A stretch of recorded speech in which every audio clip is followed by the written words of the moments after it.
Beaucoup, Madame la Présidente. Monsieur le sénateur, vous avez raison, Saint-Pierre-et-Miquelon, effectivement, n'est pas, du fait de son statut de PTOM, n'est partie intégrante de l'UE que lorsque cela est explicitement prévu par les textes.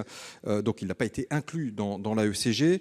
La France a plaidé et obtenu, naturellement, pour qu'un certain nombre de délais soit mis dans le texte pour la libéralisation des lignes tarifaires concernant les produits de la mer canadiens concurrents, délais qui pouvaient aller jusqu'à 7 ans.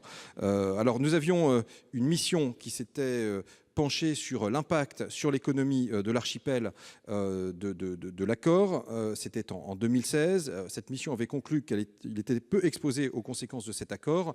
Il se trouve que nous avons à nouveau mandaté justement un certain nombre de missions en vue de réaliser l'étude d'impact et nous allons utilement leur demander d'actualiser cette mission qui avait été conduite pour s'assurer effectivement de l'impact que pourrait avoir l'accord, s'assurer que ça n'a pas évolué, si ça a évolué, que vous ayez les éléments, que nous les ayons et que nous puissions naturellement prendre en compte tout cela.